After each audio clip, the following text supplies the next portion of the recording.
हम्म।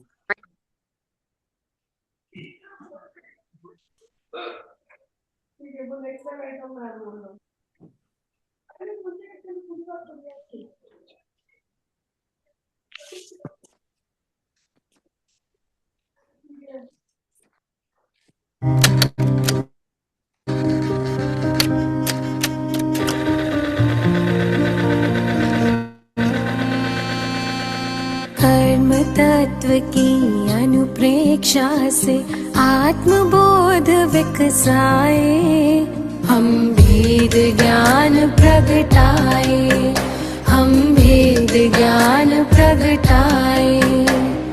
निज आत्म में रमण करें और देह भाव विसराए, हम भेद ज्ञान प्रगटाए, हम भेद ज्ञान प्रगटाए।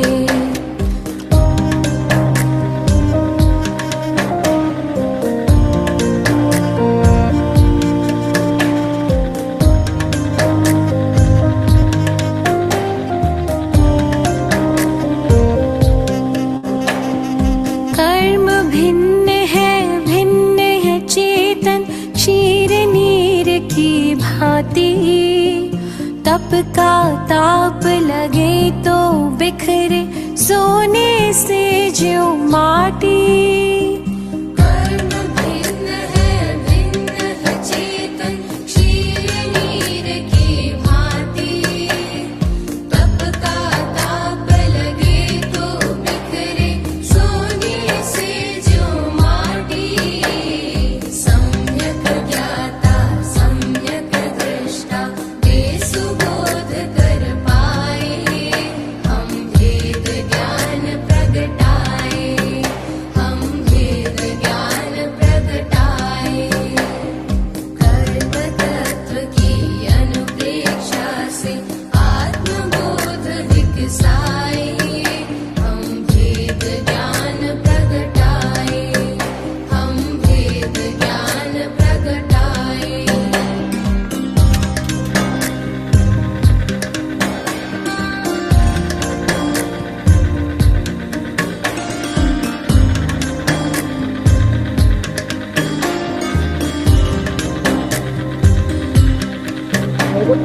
पुण्य भी पुत्कल पाप भी पुत्कल, कर्म भेद ये सारे। बंधते अरु सत्ता में रहते फल दे न्यारे न्यारे। पुण्य भी पुत्कल पाप भी पुत्कल, कर्म भेद ये सारे। बंधते अरु सत्ता में रहते फल दे न्यारे न्यारे। ज्ञान दीप संभाव की ज्योति भीतर आप जलाए, हम भेद ज्ञान प्रगटाए, हम भेद ज्ञान प्रगटाए। कर्म तत्व की अनुप्रेक्षा आत्मबोध विकसाए, हम भेद ज्ञान प्रगटाए, हम भेद ज्ञान प्रगटाए।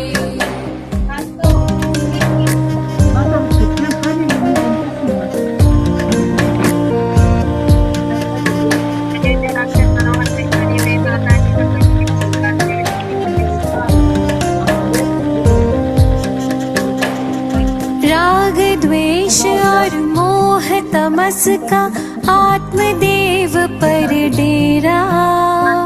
कर्म प्रज्ञप्ति को तुम जानो, होगा शीघ्र सवेरा। राग द्वेष और मोह तमस का आत्मदेव पर डेरा। कर्म प्रज्ञप्ति को तुम जानो, होगा शीघ्र सवेरा। सिंह सत्व की शाश्वत स्वामी शाश्वत धाम को पाए, हम भेद ज्ञान प्रगटाए, हम भेद ज्ञान प्रगटाए। कर्म तत्व की अनुप्रेक्षा से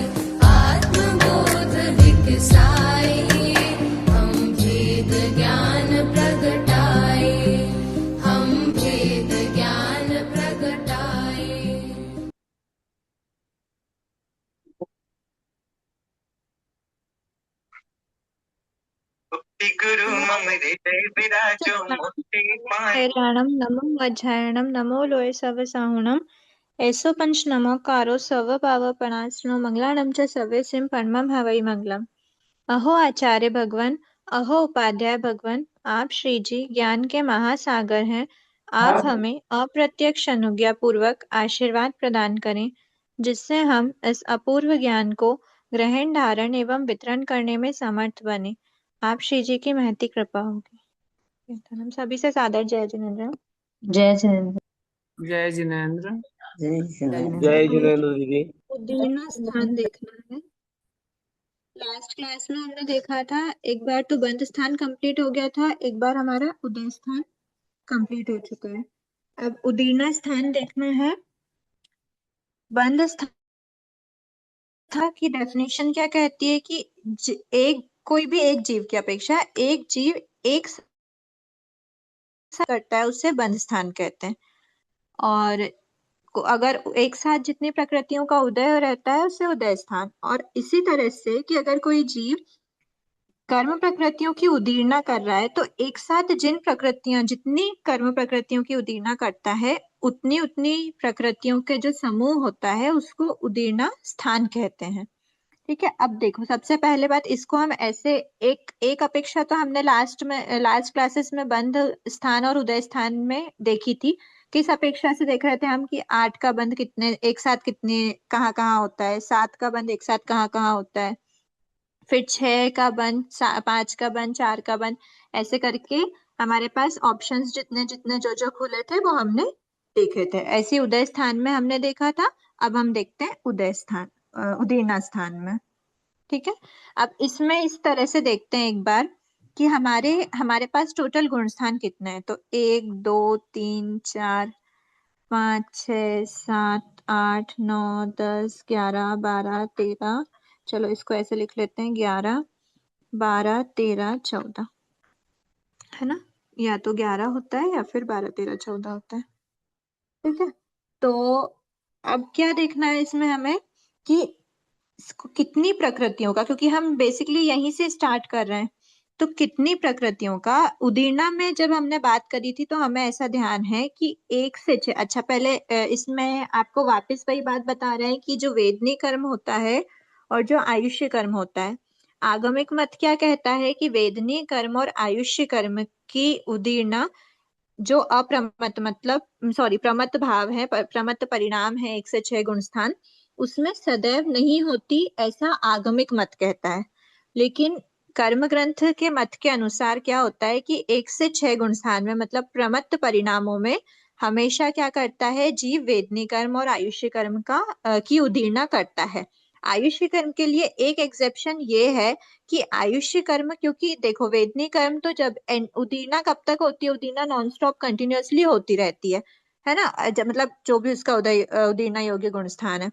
बट क्या बोलते हैं कि वेदनी कर्म का उदीर्णा योग्य गुण स्थान, हमारे पास एक और रूल है कि कोई भी कर्म प्रकृति की जो उदीर्णा है वो कंटिन्यूअसली चलती रहेगी, बट कहाँ पर रुकेगी वो, तो बताया है कि अगर उस कर्म की सत्ता एक आवलिका बची है तो इस जगह पर उसकी उदीर्णा नहीं होगी। एक आवलिका से मतलब जो एक आवलिका लास्ट आवलिका है उसके पहले तक की सत्ता तक उदीर्णा होती है। वेदनी कर्म की जो सत्ता है वो हमको पता है 14 गुण स्थान तक रहती है। उदीर्णा या उदय से समझ लेते हैं अभी, क्योंकि हमने ऐसे देखा है जहां जहां उदय होता है वहीं उदीर्णा होती है, मतलब जो उदय योग्य प्रकृति है। अब ये बात करें अगर वेदनी कर्म के उदय की, तो वो होता है 14 गुण स्थान तक। और वेदनी कर्म की जो उदीर्णा है वो 14 गुण स्थान में मतलब एक उसके एंडिंग की एक आवलिका पहले स्टॉप नहीं होती, उसकी तो बहुत ही पहले 6th गुण स्थान में ही क्या हो जाती है, स्टॉप हो जाती है। इसीलिए हमको यहाँ पर 6th गुण स्थान के एंडिंग तक हम पूरा ले सकते हैं, वहां पर हमको एक आवलिका बचाने का कोई आवश्यकता नहीं है। बट आयुष्य कर्म की क्या होती है, हर बार जो उदय रहता है डिफरेंट डिफरेंट, तो हर भव में नई आयुष्य का उदय है, मतलब हर डिफरेंट डिफरेंट आयुष्य का उदय है। तो यहाँ से अगर आप ये पूरा भव है और इसकी लास्ट सत्ता या लास्ट उदय यहीं तक रहेगा भव के एंड तक, उसके एक आवलिका पहले आपको उसकी उदीरना स्टॉप करनी पड़ेगी। जब आप एक आवलिका पहले उदीरना स्टॉप कर रहे हो तो हमको ये आयुष्य के मतलब भले ही वो 1 से 6 गुणस्थान के अंदर अंदर भी क्यों ना हो, तब भी उसके एक आवलिका जो है उसमें उदीरना मतलब लास्ट की जो आवलिका है उसमें उदीरना नहीं होती। तो इसीलिए हमको 1 से 6 वाले प्रमत्त परिणामों में सदैव तो बोलना है, सदैव के साथ साथ ये एग्जेप्शन भी रखना है आयुष्य कर्म में कि जब उसके भुज्यमान आयु, क्योंकि ये हमारे भुज्यमान आयु की बात चल रही है, भुज्यमान आयु की सत्ता सिर्फ एक आवलिका की शेष बची है। एक आवलिका मतलब एक आवलिका या उससे कम बची है तो ही उदीरना मतलब एक आवलिका पे उदीरना स्टॉप हो जाती है, और उससे कम जितनी भी ये है ये है ये है जितनी भी उसकी बचेगी एक आवलिका के अंदर अंदर, उसमें कुछ में भी उदीरना नहीं होती। एक आवलिका से ज्यादा बची हो तो ही सदैव वर्ड हम बोलते हैं कि फिर सदैव होती है कर्म ग्रंथ के मत के अनुसार।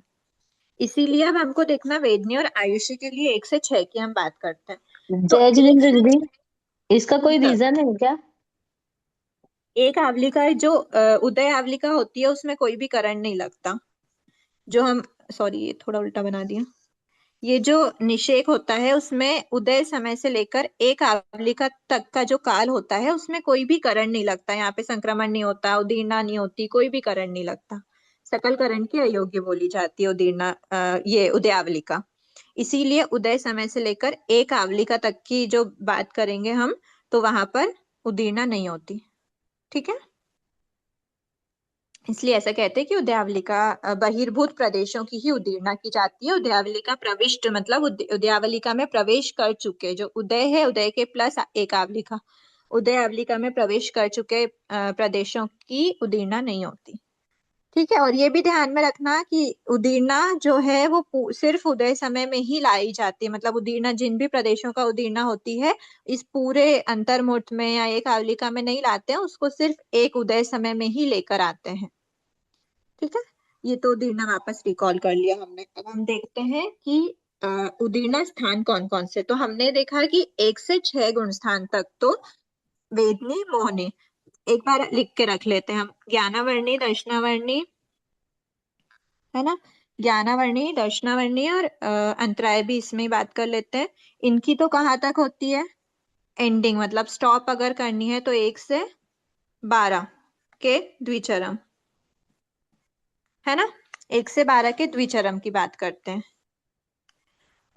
और फिर उसके बाद हम बात करें अगर ज्ञानावर्णी रचनावर्णी वेदनी, वेदनी कर्म की बात करते हैं तो 1 से 6 तक होती है। आयुष्य की बात करते हैं तो 1 से 6 तक होती है वेदनी। मोहनी की बात करें तो मोहनी की होती है 10th के द्विचरम, मतलब 1 से 10 और 10th के द्विचरम में। 10 पूरा लास्ट समय नहीं, द्विचरम आवलिका तक होती है, उसके बाद उदीरना रुक जाती है क्योंकि 10th गुण स्थान पे ही लास्ट उसका उदय रहता है। यहाँ पे लास्ट उदय 12th रहता है, इसलिए लास्ट की एक आवलिका हम हटा देते हैं। लास्ट आवलिका को चरम बोलते हैं, उसके एक आवलिका पहले मतलब द्विचरम आवलिका तक। ज्ञानावर्णी दर्शनावर्णी वेदनी मोहनी आयुष्य नाम गोत्र, नाम गोत्र का कहाँ तक रहता है उदय 1 से 13 तक रहता है, तो 13 के द्विचरम तक इसमें भी उदीरना 13 के द्विचरम में रुक जाती है ना। अब ये तो हमने एक बार लिख के रख लिया। अब देखो यहाँ से निकालते जाते हैं हम, ये सबसे मिनिमम से मिनिमम क्या आ रहा है, छठा गुण स्थान। तो 1 से 6 तक तो सभी की उदीरना हो रही है यहाँ से लेकर यहाँ तक, तो 1 से 6 तक तो हमको क्या मिल रहा है, पूरा 8 प्राकृतिक उदीरना स्थान मिल रहा है। ठीक है, अब इसमें हमने आयुष्य का एग्जेप्शन ऐसा रखा है, माइनस किसको करा है, एग्जेप्शन क्या रखा है कि अगर एक आवलिका है, एक आवलिका शेष बची है बुद्धिमान की, तो उदीरना नहीं होगी, ऐसा हमने बोला है। तो क्या होगा, एक आवलिका शेष बची है तब उदीरना नहीं होती, मतलब जब भी, अब उसके बाद नेक्स्ट हमारा यही आ रहा है कि जब हम आयुष्य का बंध कब मना कर देंगे, बंध नहीं सॉरी, आयुष्य की उदीरना कब नहीं होगी। तो बताया है कि अगर आयुष्य लास्ट आवलिका बची है, अगर आयुष्य की उदय की सत्ता की, तो लास्ट आवलिका में उसका नहीं होगा। तो ऐसे टाइम पर कौन सा मिलेगा हमको, अब और हाँ ये भी बात है कि आयुष्य का कहाँ तक होता है, आयुष्य का चलो एक बार इसमें देख लेते हैं कि 8 प्राकृतिक का केस तो है 1 से 6 तक, जब हमारे आयुष्य की लास्ट आवलिका, फर्स्ट केस है ये, है ना, फर्स्ट केस है जिसमें एक आवलिका से अधिक बचा हुआ है अभी आयुष्य, है ना, एक आवलिका से अधिक है। और सेकंड केस ऐसा है, सेकंड केस मैं हमारा चौथा ये गई। कहता है, अगर डाउट नहीं है तो प्लीज म्यूट कीजिए।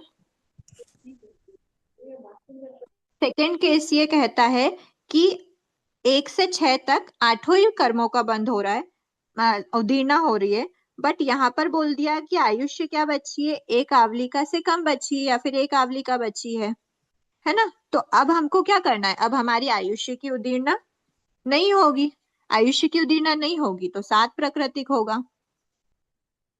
ठीक है, 7 प्राकृतिक उदीर्णा स्थान 1 से 6 तक होगा। अब ये बताया है कि इसके बाद अगला नंबर किसका आ रहा है, तो उससे पहले हमको, मतलब इसके बाद 6 के बाद डायरेक्ट 10वें का द्विचरम वाला आ रहा है। तो उसके पहले हमें एक बात पता चल रही है कि क्या हम पूरे 10वें के द्विचरम तक 7 प्राकृतिक ही लेंगे क्या, 7 प्राकृतिक में सिर्फ आयुष्य हटाए, सॉरी हाँ 7 प्राकृतिक ही लेंगे क्या, आयुष्य हटाए। तो यहाँ पर 8, 9, 10, हाँ 8, 9, 10 वाले जो गुण स्थान है उसमें आयुष्य का बंद, आयुष्य की उदीर्णा तो वैसे भी नहीं होती, मतलब उदीर्णा के योग्य जो गुण स्थान है वहां वो 6th तक है। और 7th गुण स्थान में आयुष्य कर्म का वैसे भी मतलब बंद ही नहीं होता, तो उदीर्णा भी नहीं होती है। एक बार ना इसको, अच्छा 7th की तो बात नहीं कर रहे हैं, हाँ ठीक है 6th तक की बात करते हैं। 7 प्राकृतिक है एक आवलिका से कम। अब ये जो 7 प्राकृतिक है इसमें क्या हम 1, 2, 3, 4, 5, 6 सारे गुण स्थान ले लेंगे क्या, 8 प्राकृतिक में तो हमने सब ले लिया। यहाँ पर एक मतलब एक डिफरेंट बात, एक एक्सेप्शन केस ऐसा आता है कि जब 8 प्राकृतिक उदीर्णा स्थान है तो 1 से 6 गुण स्थान पूरे लेंगे। ऐसे इन सभी गुण स्थानों में ऐसी अवस्था जिसमें एक आवलिका से अधिक बची हुई है आयुष्य, है ना, बुद्धिमान आयुष्य। अब सेकंड केस आया है कि एक आवलिका से कम, मतलब क्या हुआ, ये पूरे भव में उसका भव कंप्लीट करते करते अब सिर्फ एक आवलिका बची है और उसका आयुष्य पूर्ण होना है।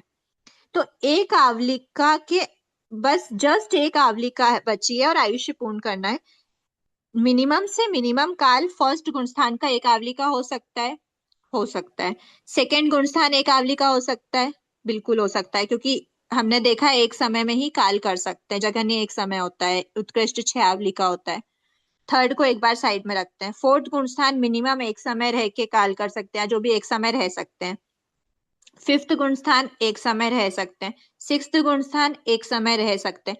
थर्ड गुण स्थान कम से कम एक समय, मतलब जो मिनिमम है, थर्ड गुण स्थान एक समय मिनिमम नहीं होता, थर्ड गुण स्थान का मिनिमम होता है अंतर्मुहूर्त का, इसको रहना ही रहना पड़ेगा। और इस अंतर मुहूर्त में रहने के जस्ट बाद, मतलब ये जो एक आवलिका वाली हम बात, काल करने की हम बात कर रहे हैं, तो ये हमको मतलब जिन्हें पता है तो बेस्ट है, और जिन्हें नहीं पता तो ये फैक्ट है कि थर्ड गुण स्थान में कोई भी जीव काल नहीं करता।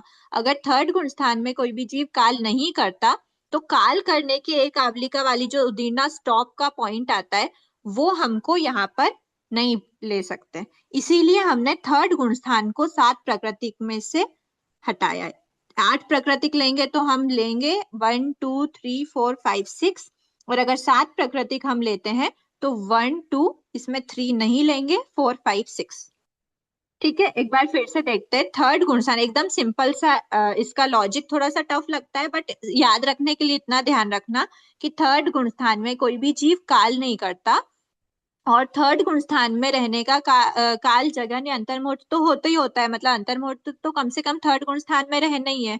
और हम यहाँ पर काल करने के एक आवलिका पहले ही उदीर्णा रुकवाते हैं, तो इसलिए जब यहाँ पर एक आवलिका से कम वाली जो सिचुएशन है वो थर्ड गुण स्थान में पॉसिबल नहीं है, इसीलिए हमने 7 प्राकृतिक का थर्ड गुण स्थान में नहीं लिया।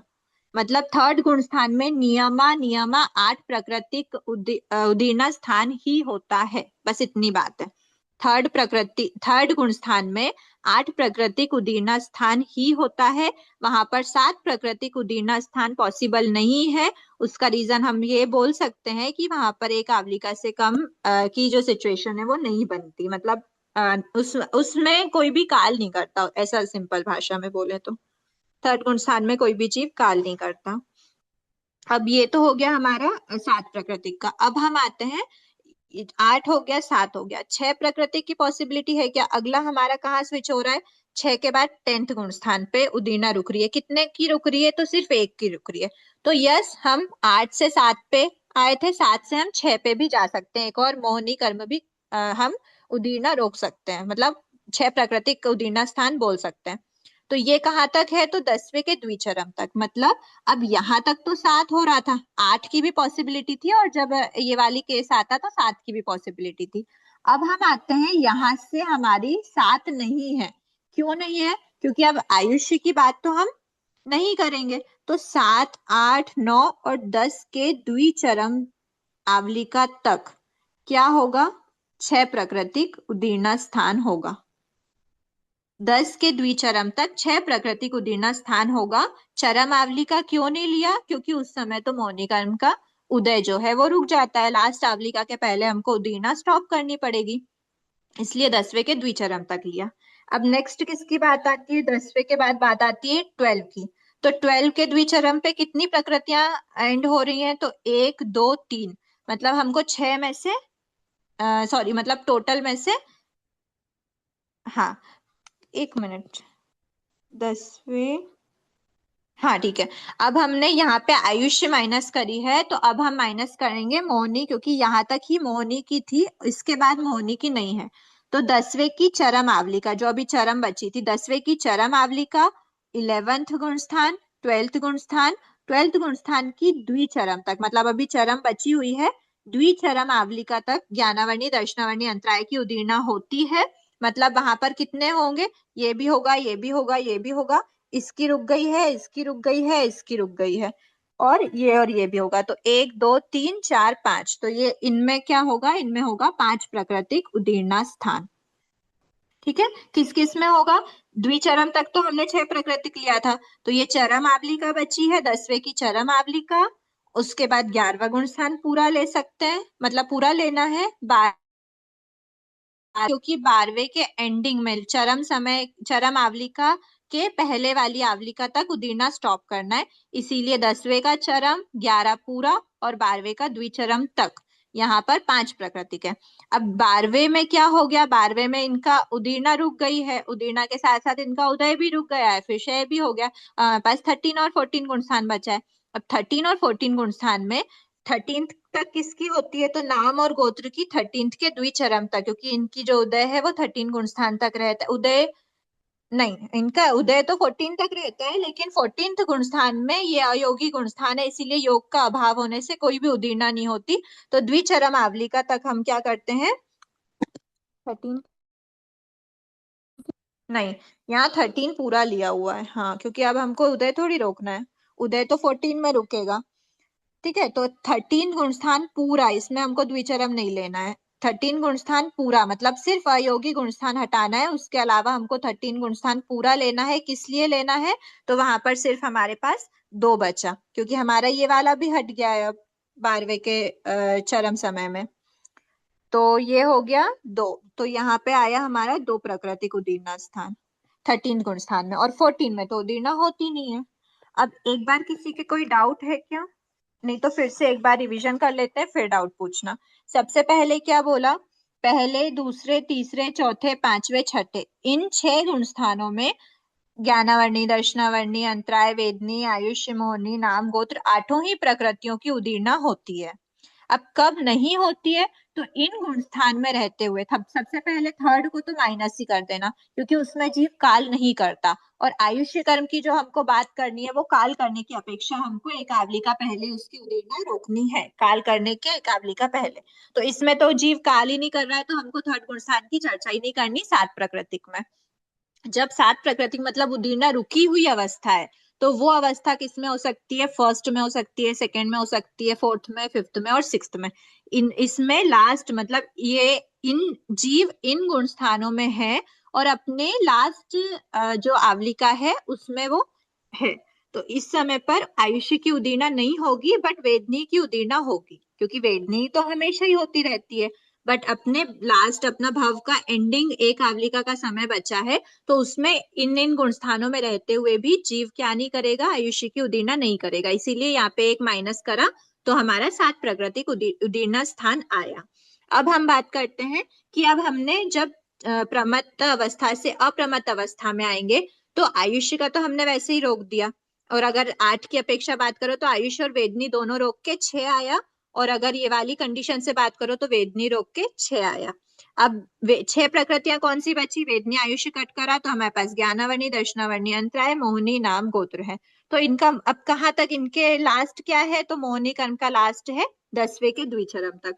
तो वहां पे मोहिनी के साथ ज्ञानावर्णी, दर्शनावर्णी, अंतराय और नाम, गोत्र, तो ये हो गई 6 प्रकृतियां 10वें के द्विचरम तक। अब चरम में क्या होगा? तो चरम समय में 11वें गुणस्थान में और 12वें के चरम समय नहीं, सॉरी, चरम आवली का 10वें की चरम आवली का 11वां गुणस्थान पूरा और 12वें की द्विचरम आवली का तक उदीर्णा होती है। किसकी होती है? तो वहां पर मोहिनी की तो रुक गई, मतलब बची कितनी प्रकृति? 5 बची, एक माइनस कर देंगे तो ज्ञानावर्णी, दर्शनावर्णी, अंतराय, नाम, गोत्र।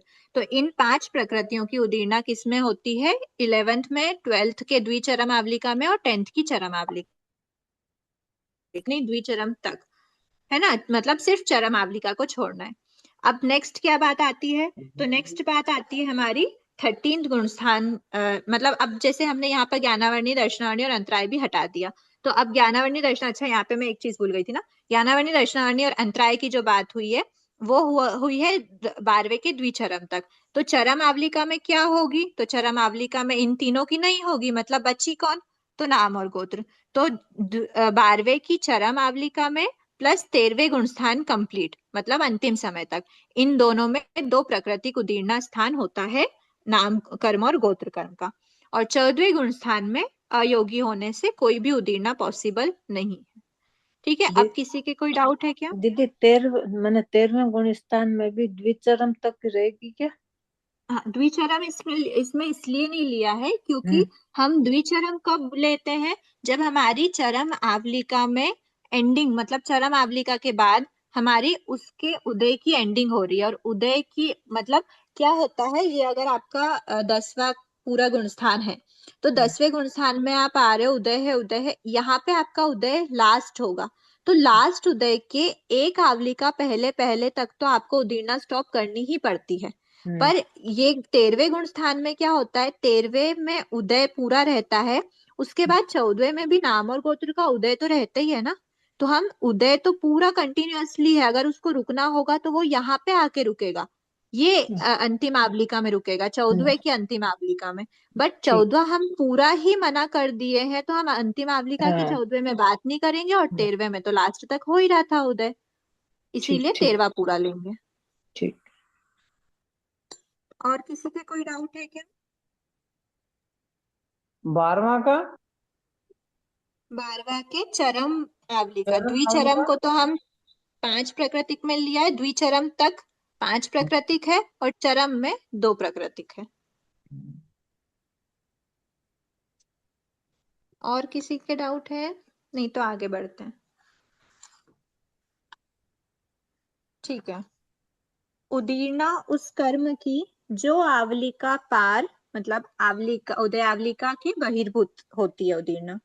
आवलिका अंतिम बची, खींचे किसे विचार। अब अंतिम आवलिका में जो भी प्रदेश बचे हुए होते हैं उनकी उदीर्णा नहीं होती, ये जो आपकी शिक्षा है उसमें वही स्पष्ट हो रहा है, मतलब शिक्षा को इस तरह से बनाया हुआ है। अब हम देखते हैं नेक्स्ट सत्ता स्थान। सत्ता स्थान क्या होगा? एक साथ जीव एक साथ जितनी कर्म प्रकृतियों की सत्ता रहती है उसमें एक साथ, उसको बोलते हैं सत्ता स्थान। ठीक है, अब एक साथ सत्ता रहना मतलब ये निकालना इजी है बहुत, क्योंकि जब हम क्षय की बात देख लेते हैं, देखो क्या होता है, सबसे पहले अब हमको देखना है सत्ता स्थान।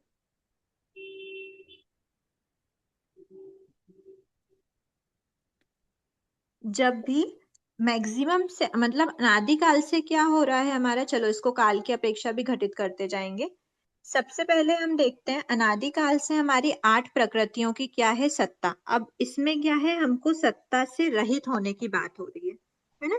तो आठों ही कर्मों की सत्ता अनादिकाल से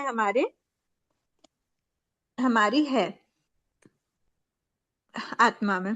फिर बात आती है जब हम फर्स्ट गुण स्थान में, सेकंड में, थर्ड में, फोर्थ में, फिफ्थ में, सिक्स्थ में करते। सबसे पहले जब हम क्षय करते हैं तो हम सबसे पहले मोहनी कर्म का क्षय करते हैं, है ना। ये क्षय की प्रोसेस मतलब ये सुना हुआ भी होगा हमने, क्योंकि ये जो हमारी कर्म प्रज्ञप्ति की बुक सबसे फाउंडेशन में हमने डिस्कस करा था कि जब कर्म होते हैं उसके जाल तोड़ने सबसे पहले हम मोहनी कर्म को क्षय करते हैं। उसके बाद नंबर आता है ज्ञानावर्णी, दर्शनावर्णी और अंतराय का। फिर उसके बाद हम इन तीनों को साथ में क्षय करने के बाद फिर हम वेदनी, आयुष, नाम, गोत्र को साथ में क्षय करते हैं। इस क्षय की अपेक्षा ही हमको देखना, सबसे पहले हम first, second, third, fourth, fifth, sixth गुण स्थान, सेवंथ, एट, नाइन, टेंथ गुण स्थान तक हमारे मोहनी, और 11th में भी रहती है। 12th में आते हैं तब क्षय करके आते हैं, 11th में उसका क्षय नहीं हो रहा होता है, मतलब उपशम की अवस्था है, सत्ता में रहती है। इसीलिए 10th गुण स्थान तक प्लस 11th भी, क्योंकि 11th में उपशम की अवस्था है बट सत्ता होती है, तो हम इस 11th में भी सत्ता बोलेंगे। तो मोहनी कर्म की सत्ता 11th गुण स्थान तक हम क्या कहते हैं, रहती है। तो इस आठों ही प्रकृतियों की सत्ता 11th गुण स्थान तक रहती है। फिर जीव 12th गुण स्थान में जब आया तब उसने मोहनी की सत्ता क्या कर दी, खत्म कर दी, क्षय कर दिया। अब 12th में आया तब उसके पास क्या बची, तो उसके पास मोहनी नहीं बची है, 8 - 1 मतलब 7 प्रकृतियां बची। तो अब कितने की सत्ता है, प्रकृति सत्ता सत्ता स्थान मिलता है 7th गुण स्थान में, सॉरी 12वें गुण दीदी स्थान में। वो हाँ 12वें गुण स्थान में तो वो आयु कर्म वाला वो नहीं रहता ना, 6 होगा क्या, 6 हो जाएंगे क्या? जैसे आप उस समय इसके पहले उदीर्णा का बता रहे थे, जो क्या, आप उदीर्णा का बता रहे थे ना, हम्म 1 to 6 में रहेगा आयु कर्म का। वहां पे हम वो तो उदीरना की बंद बात नहीं कर, होता ना, सत्ता में तो रहेगा अच्छा, ना। हाँ हाँ सत्ता हाँ। में रहता है। बंध, उदय, उदीरना मतलब अब आप उदीरना से टोटल माइंड को हटा लेना। ये हाँ हाँ। इसीलिए ये बंध का और उदय का मैंने दोनों साथ में एक ही क्लास में नहीं लिया था, कि आप जब जी। बंध में करते रहोगे तो आप उदय में उलझ जाओगे, क्योंकि अभी आपका ये पक्का नहीं हुआ है कि कौन कौन से गुण स्थान में कितनी प्रकृतियों का बंध रहता है। आप प्रैक्टिस करोगे, बार बार वो रिपीट होगा तो आपको पक्का हो जाएगा। पर अभी आप उदीरना से एक तरफ साइड हो जाइए। बस इतना ध्यान रखो, सत्ता की बात कब तक सत्ता रहती है मूल कर्म की अपेक्षा, जब तक उसका क्षय नहीं हो जाता है तब तक हम टोटल क्षय की बात करिए, है ना। मूल कर्म में हम टोटल क्षय की बात करते हैं, बाकी उत्तर प्रकृतियों में थोड़ा डिफरेंट होता है। तो हाँ, मतलब वहां भी टोटल क्षय तो रहता ही है, बट वापस से क्षय, जैसे A4 वगैरह का क्षय होता है उसके बाद वापस से वो जो सब रहता है।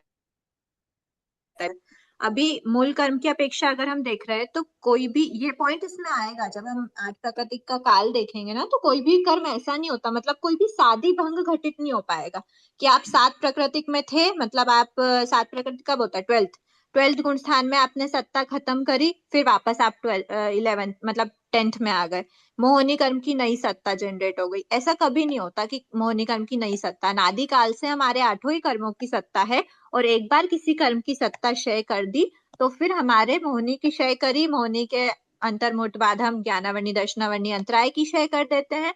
उसके बाद 13 गुण स्थान का काल पूरा होके, 14 का काल पूरा होके एक साथ चारों ही अघाती कर्मों की सत्ता क्षय कर देते हैं, है ना। तो 12वें गुण स्थान में हमारे पास मोहिनी की सत्ता नहीं बची, तो हमारा 7 प्राकृतिक सत्ता स्थान हो गया। फिर हम आते 13 14 में, तो 13 और 14 गुण स्थान में, 14 गुण स्थान में के एंड में 14 के बाद मोक्ष होना है, तो 14 गुण स्थान के चरम समय जो होता है, अंतिम समय, उसमें हम बचे हुए 4 क्या कर देते हैं, 4 अघाती कर्मों का भी क्षय कर देते हैं। तो यहाँ पर जाके अगर हम 4 अघाती कर्मों का क्षय कर रहे हैं और 12th के एंडिंग में हमने 3 घाती कर्म जो बचे हुए थे, एक तो मोहिनी हटाई दिया 10th के चरम में, और जो बचे हुए थे ज्ञानावर्णी, दर्शनावर्णी और अंतराय, उन 3 का भी हम 12th के अंतिम समय में क्षय कर देते हैं, मतलब 13 गुण स्थान में उनकी सत्ता नहीं बचती। तो अगर मोहिनी की तो पहले ही हटा दी थी, फिर ज्ञानावर्णी, दर्शनावर्णी और अंतराय की हटा दी, तो हमारे पास 13 गुण स्थान में 4 प्रकृतियां ही बची, 4 अघाती कर्म ही बचे। और ये 4 का कहाँ एंड कर रहा है, तो 14 के लास्ट में एंड कर रहा है, मतलब 13 में भी 4 है और 14 में भी 4 की सत्ता है। एकदम सिंपल समझना, 13 और 14 गुण स्थान में 4 अघाती कर्मों की सत्ता शेष बचती है, क्योंकि ज्ञानावर्णी, दर्शनावर्णी और अंतराय की सत्ता 12th के अंतिम समय में खत्म कर दी है। तो 12th में किसकी रहती है, तो 12th में ज्ञानावर्णी, दर्शनावर्णी, अंतराय की रहती है, प्लस 4 तो ये है ही सही, आयुष्य, नाम, गोत्र और एक और क्या, वेदनी, आयुष्य और नाम, गोत्र। तो 4 + 3 तो 7 कर्मों की 12th गुण स्थान में रहेगी। फिर उसके बाद उसके पहले बात करें तो 11 से वापस 10th में आ रहा है, पर शायिक सम्यक तो मतलब शायिक शपथ श्रेणी की अपेक्षा 10th के अंतिम समय में आप क्या करोगे, सत्ता विच्छेद करोगे, किसका, मोहिनी कर्म का। तो उसके बाद आपके पास 12th में मोहिनी कर्म नहीं बचता, इसीलिए वहां पे 7 है। तो वहां तक आप क्या कर रहे थे, मोहिनी कर्म का भी मतलब 7 + 1 8 प्रकृतियों का सत्ता आपके पास में थी। इसीलिए 8 प्राकृतिक में क्या बताया है, 8 प्राकृतिक में 1 से लेकर 11वां गुण स्थान तक बताएंगे, 7 प्राकृतिक में 12वां गुण स्थान बताएंगे, फिर हमारे पास 6 का कोई ऑप्शन नहीं है, क्योंकि एक साथ 4 प्रकृतियों का क्षय होता है। इसीलिए 4 प्राकृतिक जो है वो किस में बताएंगे, 13 और 14 में। ठीक है, अब हम इसका काल देख लेते हैं कि इसका कितना कितना काल किसका देख रहे हैं। तो 8 प्रकृति का तो अनादि काल से ही हम क्या कर रहे हैं, 8 प्रकृतियों का की सत्ता हमारे आत्मा में है। तो अनादि काल से पहला पॉइंट तो आता है अनादि। अब जो ध्रुव है, जो सॉरी ध्रुव नहीं, जो अभव सिद्धिक है, वो तो अपर्यवसित, उसका तो अपर्यवसित है, क्योंकि वो तो अनंत काल तक क्या करेगा, इसकी सत्ता उसके पास रहेगी 8 ही कर्मों की, तो अपर्यवसित है। और दूसरा भंग जो घटित होता है वो होता है अनादि सपर्यवसित, मतलब जो भव सिद्धिक जीव है वो कभी ना कभी इसका एंड 8 ही कर्मों का, मतलब 8 प्रकृति का एंड करेंगे, 8 कर्मों का तो करेंगे ही करेंगे, बट 8 प्रकृति का एंड करके 7 प्रकृति में जाते हैं। तो जब वो 8 प्रकृति से 7 प्रकृति में मतलब 12th गुण स्थान में जब वो पहुंचेंगे, तो वो उनने पर्यवसान कर दिया, मतलब अनादि काल से तो था सत्ता में, बट सपर्यवसित रूप से, मतलब सपर्यवसित हो गया वो भंग। ये हुआ भव सिद्धि की अपेक्षा। फिर क्या हमारे पास एक और ऑप्शन होता है, सादी सपर्यवसित। तो क्या कभी ऐसा पॉसिबल है कि किसी भी मूल कर्म की आदि हो, मतलब टोटल वो सत्ता से, आत्मा से टोटल चले गया और फिर वो वापस आत्मा में आ जाए। तो ऐसी नई नई सत्ता वाला कोई भी कर्म, मतलब 8 है, अगर 8 में से कोई नवा कर्म ऐड नहीं होगा, 8 से 7 में चले गए तो 7 के बाद वापस 8वां कर्म आता नहीं है, मतलब सत्ता में वापस नहीं आएगा मूल कर्म। इसीलिए साधी सापर्यवसित का कोई भी भंग घटित नहीं होता। ठीक है, और साधी अपर्यवसित तो पॉसिबल ही नहीं है कि उसकी आदि करे और फिर उसके बाद कभी उसका एंड नहीं करे, ऐसा तो पॉसिबल है ही नहीं। इसीलिए साधी सपर्यवसित और साधी अपर्यवसित दोनों भंग घटित नहीं होते। तो इसमें जब हम काल की बात करते हैं तो 8 प्राकृतिक में पहला तो काल होता है अनादि अपर्यवसित, मतलब जो अभव सिद्धिक जीव है उनकी अपेक्षा, और अनादि सपर्यवसित मतलब जो भी जीव 12वें गुण स्थान में जाएंगे उसके पहले वो क्या करेंगे, इसका रोक देते हैं। ठीक है, तो इसीलिए 8 प्राकृतिक की जो सत्ता स्थान है वो 11वें गुण स्थान तक है और वो भव सिद्धिक जीव की अपेक्षा है। अच्छा, अब इसमें ये भी ध्यान रखना कि 11वें के एंड तक 8 प्राकृतिक तो रहते, कब रहित करते हैं, तो वो 10वें के एंड, क्योंकि हमको पता है कि 11वें से वापस 10वें में आता है और वो जीव शपथ श्रेणी वाला नहीं होता। और क्षय करने किसका काम है, क्षय करना शपथ श्रेणीवर्ती जीव का काम है। इसीलिए अगर उसको मोहिनी कर्म की सत्ता क्षय करनी है तो वो 10वें से डायरेक्ट 12वें में जाएगा, 11वें में नहीं आता है। तो 10वें के अंतिम समय तक 8 प्राकृतिक सत्ता स्थान होता है शपथ श्रेणीवर्ती जीव का, और उसके बाद वो सभी कर्मों का क्षय, मतलब मोहिनी कर्म की सभी प्रकृतियां जो रहती है मोहिनी कर्म का क्षय करके 12वें में चला जाता है। ठीक है। फिर आते हैं 12वें गुण स्थान में। तो 12वें गुण स्थान में 7 प्राकृतिक सत्ता स्थान है, तो उसका कितना होगा? तो वो बताया है कि अंतर्मुहूर्त का जो 12वें गुण स्थान का काल होता है काल तक वो रहेगा। 7 प्राकृतिक सत्ता स्थान में 12वें गुण स्थान का जितना काल रहता है उतने में रहेगा। फिर 12वें के एंडिंग समय में वो क्या कर देगा? 7 प्राकृतिक सत्ता स्थान का मतलब खत्म हो जाएगा उसका, फिर वो 4 प्राकृतिक सत्ता स्थान में आ जाएगा। 4 प्राकृतिक सत्ता स्थान में आया 13वें गुण स्थान में। 13वें 14वें में कितने टाइम तक रह सकता है? तो जितना 13 प्लस 14 का काल है। 13 प्लस 14 का हमने देखा था कम से कम तो अंतर्मुहूर्त का काल होता है, और मैक्सिमम कितना होता है? तो मैक्सिमम 13 गुण स्थान का हमने बैठाया था देशों करोड़ पूर्व। मतलब जो 1 करोड़ पूर्व वाला मनुष्य है वो अपने आयुष्य मतलब जब वो देशों 9 वर्ष का हुआ उसी समय वो शपथ श्रेणी चढ़ा, और उसने 8 9 10 12 को अंतर्मुहूर्त में कंप्लीट करके 13वें गुण स्थान में आ गया। और फिर 13वें में वो रहा कितने टाइम तक? तो अपनी पूरी बची हुई आयुष्य तक, जितना करोड़ पूर्व का उसका आयुष्य था उसके एंडिंग तक वो 13 गुण स्थान में रहा। और एंडिंग के अंतर्मुहूर्त जो लास्ट अंतर्मुहूर्त था उसके पहले पहले तक 13 में रहा, और लास्ट का जो अंतर्मुहूर्त मतलब जो 14वें गुण स्थान का जो काल था उस काल से पहले पहले तक वो 13 में था, और फिर लास्ट में भी 14वें में रहा, और फिर वो मोक्ष गया। मतलब जो टोटल आयुष्य ओवरऑल ऐसा बोलते हैं कि 13 गुण स्थान और 13 प्लस 14 का काल कितना हुआ? तो ये उसका मोक्ष जाने का काल है। इसके पहले वो 14 में रहेगा, उसके पहले वो 13 में रहेगा। तो कब रहा मिनिमम? मतलब ये अगर हमको मैक्सिमम देखना है तो आयुष्य स्टार्ट होने के मिनिमम काल पे ही वो शपथ श्रेणी चढ़ जाएगा। तो मिनिमम क्या है शपथ श्रेणी के लिए? तो वो है देशों 9 वर्ष। तो देशों 9 वर्ष में क्या करता है? वो शपथ श्रेणी का आरोहण करता है, और उसके बाद वो अंतर्मुहूर्त काल तक यहाँ पे वो देशों 9 वर्ष का हुआ, शपथ श्रेणी का आरोहण किया, उसके बाद फिर वो दीदी 8 आपका 9 वीडियो 10। स्टक हो रहा है बार बार। क्या हो रहा है? वीडियो स्टक हो रहा है और ये बीच में जो छूट जा रहा है आपका। वीडियो दो कैसे बार तीन स्टक बार हो होगा? गया। स्पॉटलाइट तो ऑन है। 2 बार 3 बार हो गया दीदी। और किसी का हो रहा है क्या? हाँ, नहीं। आवाज ब्रेक हो रही है। अच्छा, वो नेटवर्क इशू हो गए होंगे।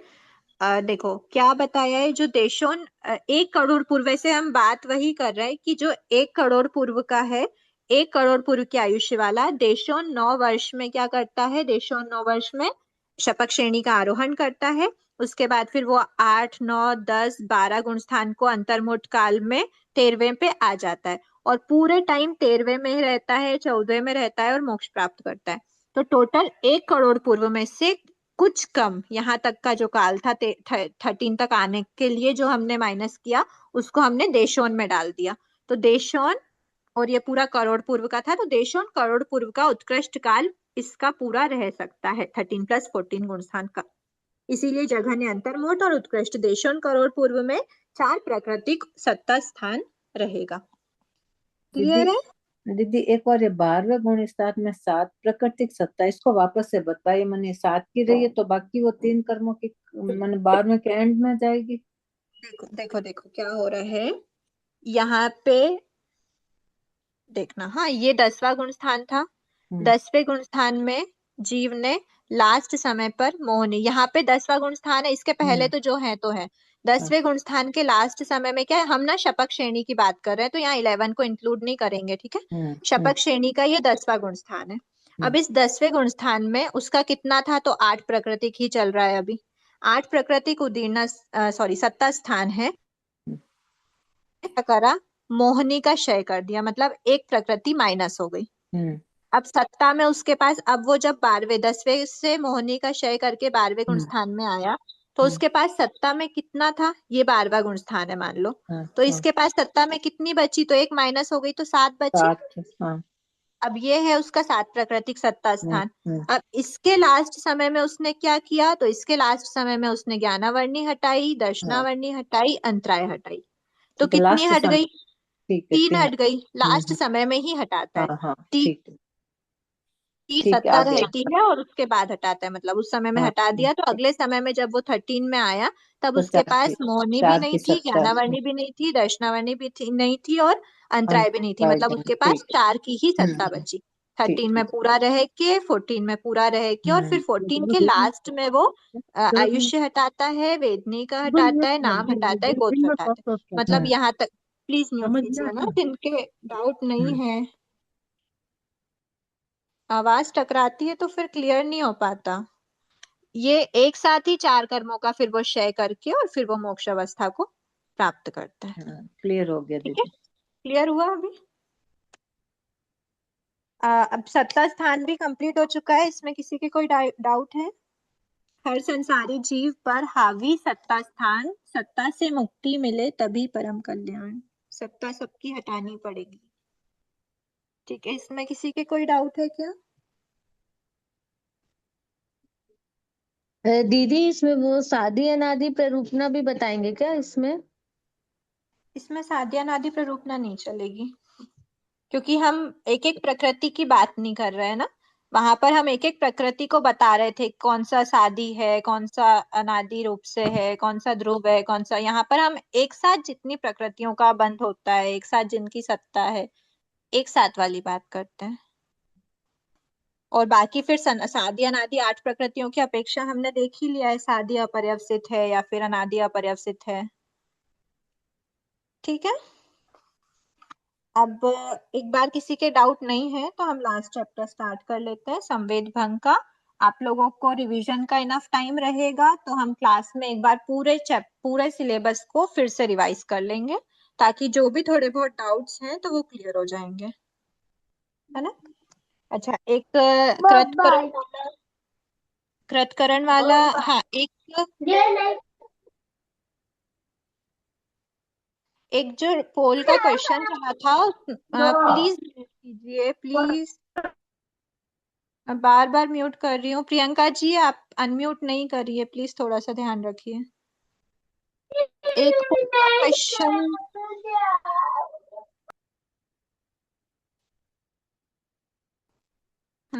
जिनके डाउट हो एक बार हैंड रेस कर देना। जो एक पोल का क्वेश्चन था वो हमने मतलब कौन सा क्वेश्चन था जिसमें आप लोगों ने लगभग गलत आंसर आए थे सबके? कौन सा वाला था वो? एक तो कृतकरण वाला जो है वो एक बार देखते हैं। कृतकरण की जो अवस्था होती है ना शायिक सम्यक्त की, वो ऐसी रहती है कि ये शायिक सम्यक्त की प्रोसेस उसने स्टार्ट करी। ठीक है, चलो अभी उसी को ही रिवीजन कर लेते हैं एक बार। ये शायिक सम्यक्त की प्रोसेस उसने यहाँ पर स्टार्ट करी। ठीक है, और यहाँ पर उसको शायिक सम्यक्त प्राप्त करना है। ध्यान से देखना, यहाँ शायिक सम्यक्त प्राप्त करना है, यहाँ पर प्रोसेस स्टार्ट करी है। स्टार्ट करने वाला कौन होता है? प्रस्थापक होता है, और यहाँ पर जो होता है वो निष्ठापक होता है। ठीक है, हाँ यही क्वेश्चन था जिसका रॉन्ग हुआ था। तो प्रस्थापक है वो स्टार्ट कर रहा है, निष्ठापक है वो एंड कर रहा है। शायिक सम्यक्त तो प्राप्त कर रहा है या प्रोसेस एंड कर रहा है, बात एक ही है। प्रोसेस एंड करने पे ही शायिक सम्यक्त तो प्राप्त होता है। अब प्रोसेस क्या है, तो प्रोसेस बताइए। यहाँ पर उसने प्रोसेस स्टार्ट करी। अब सबसे पहले वो क्या करेगा? मिथ्यात्व मोहनी का क्षय करेगा। मिथ्यात्व मोहनी का जब क्षय करेगा तो मान लो इतना ड्यूरेशन है उसका मिथ्यात्व मोहनी। अब इसके पहले जब वो प्रोसेस स्टार्ट कर रहा है तब मोहनी कर्म की सत्ता कितनी थी? उसके पहले ही उसने A4 का तो क्षय कर दिया, तभी वो ये प्रोसेस स्टार्ट करने के कैपेबल हुआ। तो जब वो मोहनी कर्म, अब इस समय पर उसकी सत्ता है 20, टोटल 28 में से कितनी गई? 4 गई, तो 24 बची, तो 24 की सत्ता है। ये मिथ्यात्व मोहनी का क्षय कर रहा है। यहाँ पे इस पॉइंट पे जो है वो मोहनी, मिथ्यात्व मोहनी का क्षय हुआ। अब मिथ्यात्व मोहनी का क्षय जब तक नहीं हुआ था तब तक वो कितना था? 24 प्रकृति वाला, 24 प्रकृति का उसका सत्ता थी। अब हम बात करेंगे मिथ्यात्व मोहनी का क्या हो गया? क्षय हो गया। अब मिथ्यात्व मोहनी के क्षय के बाद यहाँ पर मिथ्यात्व मोहनी का क्षय हुआ, अगला नंबर आया उसके सम्यक मिथ्यात्व के क्षय का। तो जब मिथ्यात्व मोहनी का क्षय हो गया, एक प्रकृति माइनस हो गई। अब इस समय पे उसके 23 प्रकृति की सत्ता है। अब यहाँ पर उसने सम्यक मिथ्यात्व का भी क्षय कर दिया, एक और सत्ता कम हो गई। अब यहाँ उसके 22 की सत्ता है, और वो इस 22 के बाद 21 की सत्ता वाला कब होता है? जब वो शायिक सम्यक तो प्राप्त करता है। इस पॉइंट पर उसकी सम्यक वेदनी की सत्ता जाती है। सम्यक वेदनी की सत्ता जाते ही वो शायिक सम्यक तो प्राप्त कर लेता है ना। तो क्या होता है, ये थर्ड यहाँ पे जाना है, मतलब इस पूरे ड्यूरेशन में वो क्या है, 22 की सत्ता वाला है। इसमें वो 23 वाला था, इसमें 24 वाला था। 24 वाला था, मिथ्यात्व का क्षय किया, 23 वाला बना, सम्यक मिथ्यात्व का क्षय किया, 22 वाला बना, और 22 में थोड़ी प्रोसेस करने के बाद वो सम्यक वेदनी का भी क्षय कर देता है और शायिक सम्यक तो प्राप्त हो जाता है। अब इसमें भी ना दो पार्ट होते हैं। एक पार्ट तो होता है जिसमें वो जैसे अभी यहाँ पे प्रयत्न से, यहाँ पे फोर्सफुली क्या कर रहा था, वो मिथ्यात्व वेदनी का क्षय कर रहा था, फोर्सफुली सम्यक मिथ्यात्व का क्षय कर रहा था, फोर्सफुली वो सम्यक का भी क्षय, सम्यक वेदनी का भी क्षय कर रहा है, बट एक पॉइंट तक ही फोर्सफुली क्षय कर पाता है। क्यों कर पाता है? क्योंकि इन दोनों का तो उदय नहीं था, बट इसका तो उदय है ना। अब इसका जब उदय है तो इसके लास्ट अंतर मुहूर्त में वो कुछ भी छेड़छाड़ नहीं कर सकता। इसका जो लास्ट अंतर मुहूर्त है उसको वैसे की वैसे उसको भोगना पड़ता है। तो शायिक सम्यक वेदनी का लास्ट अंतर मुहूर्त का अलग पार्ट है, और उस लास्ट अंतर मुहूर्त के पहले जितनी स्थिति बची थी उसका अलग पार्ट है। तो उसके अलग पार्ट में वो क्या करता है, फोर्सफुली वो उनका क्षय कर रहा है। मतलब यहाँ पर अपवर्तना चल रही है, उदीरना चल रही है, सब प्रोसेस चल रही है। और इस समय पर क्या कहलाया वो जीव? वो कहलाया कृतकरण। कृतकरण का क्या अर्थ है वो हमने देखा था, जिसने सारे करण कर लिए। कृत मतलब डन, कर लिए, सारे करण कर लिए, वो कृतकरण कहलाया। मतलब यहाँ तक तो वो करण कर रहा था, जो भी अपवर्तना उदीरना जो भी उसको करना था, यहाँ पे वो करण कर रहा था, बट उसके बाद अंतिम अंतर्मुहूर्त में अब वो कोई भी करण नहीं करेगा। तो अब वो कोई भी करण नहीं करेगा, मतलब ये सब जितने प्रदेश है लास्ट अंतर्मुहूर्त वाले, वो सब स्वतः बाहर निकलेंगे उदय समय में आ आके। ठीक है, इसके साथ कोई भी छेड़छाड़ नहीं हो सकती। इसीलिए जीव कृत करण कहलाया। उसके बाद कोई भी करण उसका नहीं लगेगा, मतलब कोई भी करण नहीं करता वो। उदय को करण में नहीं मानते, उदय स्वतः होता जाता है। ठीक है।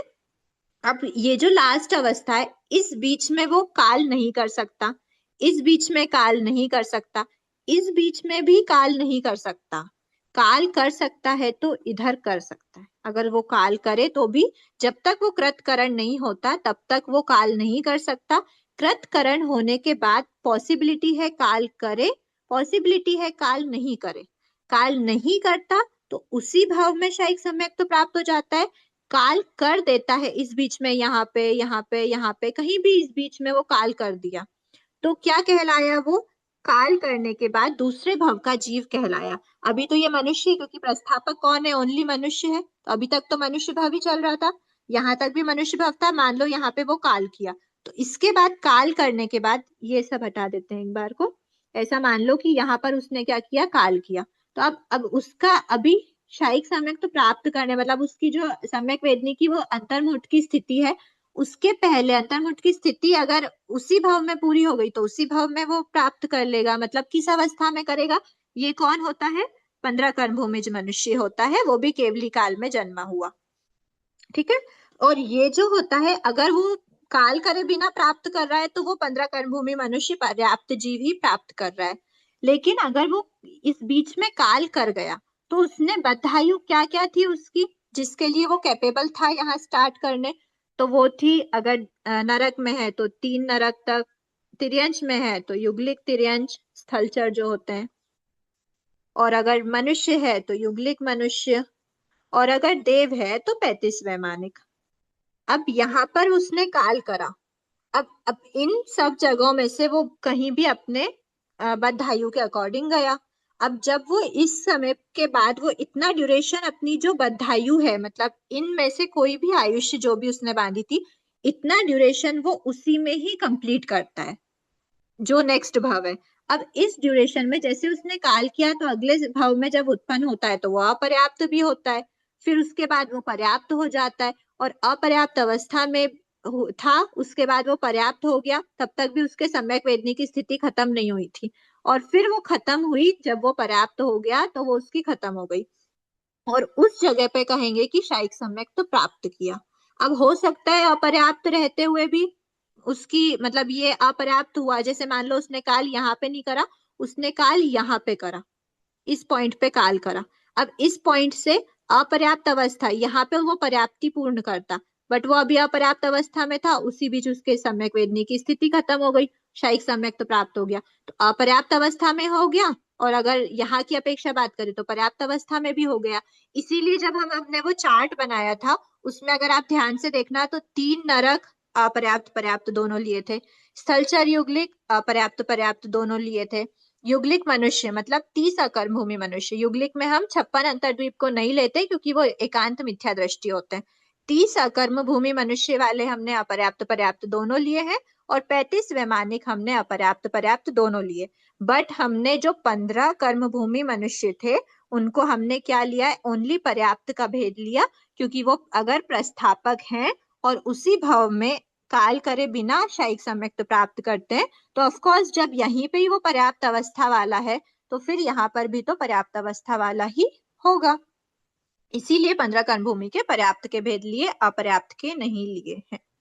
ठीक है, ये वाली कंडीशन है तो ही अपर्याप्त के भेद लेंगे और वो जाएगा। अब मैंने आपसे पोल के क्वेश्चन में पूछा था क्या युगलिक मनुष्य शायिक सम्यक प्राप्त कर सकता है, तो बहुत सारे आंसर आए थे नहीं कर सकता, बट एक्चुअल आंसर यही होगा कि युगलिक ये सभी क्या है, शायिक सम्यक तो प्राप्त कर सकते हैं, क्योंकि प्राप्ति इस पॉइंट पे हो रही है और इस पॉइंट के पहले उसका ये वाला भाव स्टार्ट हो गया, तो हम बोल सकते हैं कि युगलिक मनुष्य शायिक सम्यक तो प्राप्त कर सकता है।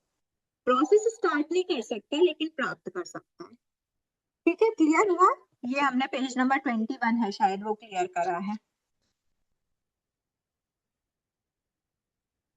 पेज नंबर 21 ये हमने प्रोसेस जो थी वो क्लियर कर ली है। ठीक है, ऐसे टुकड़े टुकड़े में हमारा रिवीजन वैसे बहुत कुछ हो चुका है, बाकी और एक बार हमारा चैप्टर पूरा एंड हो जाए सिलेबस, उसके बाद फिर देखते हैं। संवेद भंग है, मैं आपको 5 मिनट का लगभग टाइम है, एक बस इंट्रो दे देती हूँ ताकि फिर आपका थोड़ा सा माइंड खुला रहे और हम नेक्स्ट क्लास में उसको सॉर्ट करेंगे। तब तक आपसे सबसे निवेदन है कि संवेद भंग के पहले आपके पास अभी थर्सडे की क्लास में 2 दिन का टाइम है, तो उसके पहले आप ये जो उदय स्थान, उदीर्णा स्थान, बंध स्थान और सत्ता स्थान था, इसको एक बार पक्का कर लेना, ताकि क्योंकि इसमें जो है ना, इसमें हम इनको रिलेट करते हुए चलेंगे। बंध स्थान कितने हो सकते हैं, उदय स्थान कितने हो सकते हैं, उदीर्णा कितने हो सकते हैं, एक पर्टिकुलर गुण स्थान को उठा के बात करेंगे और उस गुण स्थान में बंध स्थान कितने पॉसिबल है, उदय स्थान कितने पॉसिबल है, उदीर्णा स्थान कितनी पॉसिबल है, सत्ता स्थान कितने पॉसिबल है, ऐसे हम बात करेंगे। ठीक है, तो ये जो भंग, संवेद भंग का अर्थ क्या होता है कि हम विकल्प से डिफरेंट डिफरेंट टाइप से, जैसे अगर हम फर्स्ट गुण स्थान उठाते हैं तो उसमें 7 का भी बंध हो सकता है, 8 का भी बंध हो सकता है। जब आयुष्य का बंध हो रहा होगा तब 8 प्राकृतिक है, आयुष्य का बंध नहीं हो रहा होगा तब 7 प्राकृतिक है। तो एक ही गुण स्थान में ये पॉसिबल कंडीशंस हैं। तो ऐसे विकल्प से जब हम बात करते हैं उसको बोलते हैं संवेद भंग। ठीक है, तो मूल कर्मों की अपेक्षा हम संवेद भंग बनाएंगे। 2 या 2 से अधिक का परस्पर संबंध जोड़ने पर बनने वाले विकल्प संवेद भंग कहलाते हैं। तो हम इनके बीच में रिलेशन बताएंगे कि बंध स्थान, उदय स्थान, उदीर्णा स्थान और सत्ता स्थान। तो तब तक आप एक बार अच्छे से देख लीजिए जो भी यहाँ पर आगे हमने देखा है, बंध स्थान, उदय स्थान, उदीर्णा। एक बार बस सिंपल, सबसे सिंपल प्रोसेस यही रहेगी कि आप सारे कर्मों को, जब आपका उदय स्वामित्व बंध स्वामित्व वाला क्लियर हो जाएगा ना, इसमें आपके सारे मतलब एक साथ एक से एक लिंक्ड है ना, तो आपके सारे रिवीजन हो जाएंगे। अगर आप उदय स्थान पढ़ना चाहोगे तो आपका उदय स्वामित्व भी अपने आप ही रिवाइज हो जाता है।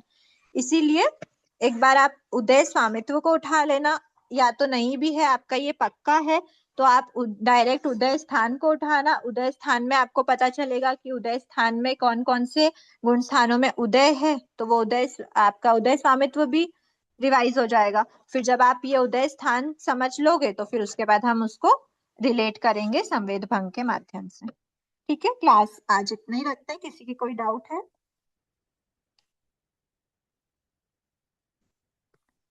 ठीक है, आप लोग पढ़िए ध्यान से, जैसा भी डाउट लगता है तो फिर हम नेक्स्ट क्लास में पहले डाउट ले लेंगे, फिर हम संवेद भंग, या एक काम ऐसा करेंगे कि संवेद भंग स्टार्ट करने के पहले पहले नेक्स्ट क्लास में एक बार हम बंध स्थान, उदय स्थान, उदीर्णा स्थान और सत्ता स्थान वापस से रिवाइज कर लेंगे, तो ताकि हमारा ये रिलेट करने में इजी रहे। बाकी इसमें कुछ विशेष इतना रहेगा नहीं, आप खुद ही निकाल सकते हो, मतलब ये बहुत इंटरेस्टिंग चीज है कि आप खुद ही निकाल लोगे ये सारे भंग, फिर हमारा सिलेबस कंप्लीट हो जाएगा। ठीक है, तो आज क्लास को इतना ही रखते हैं।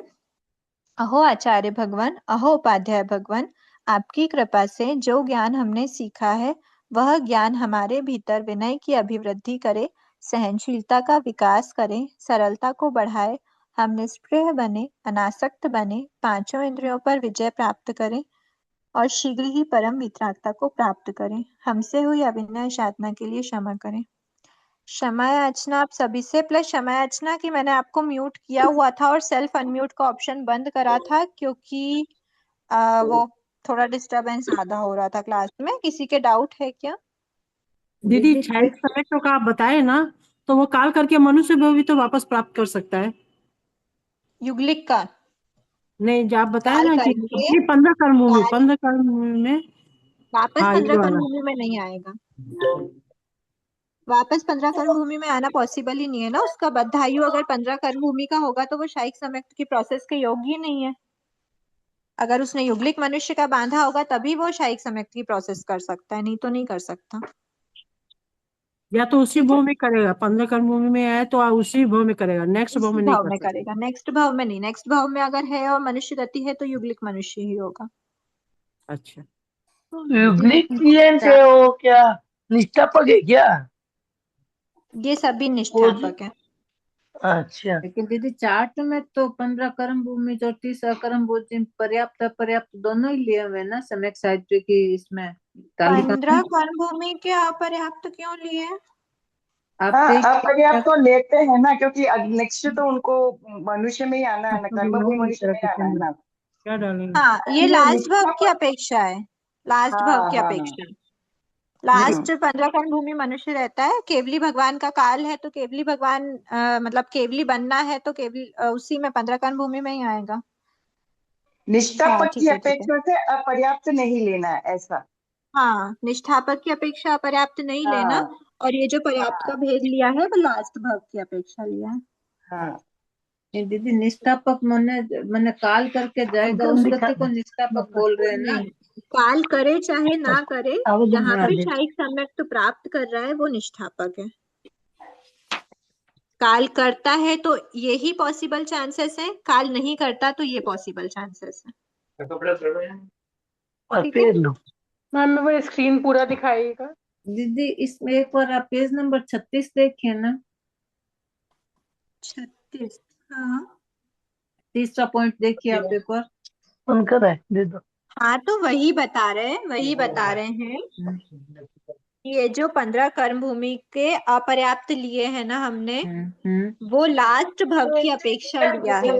ठीक है, और ये प्लीज म्यूट माजी नहीं कीजिए। देखो कर देंगे, मैं एक और मंगाऊंगा। कि आप जिनका डाउट था क्या पूछ रहे थे, 15 कर्म भूमि का जो अपर्याप्त है वो क्यों लिया, तो वो हमने लास्ट भाव, देखो यहाँ पर तो स्टार्टिंग कौन कर रहा है, 15 कर्म भूमि मनुष्य। अगर उसने काल नहीं करा तो एंडिंग भी वही करेगा, 15 कर्म भूमि मनुष्य, लेकिन वो पर्याप्त है, अपर्याप्त नहीं है।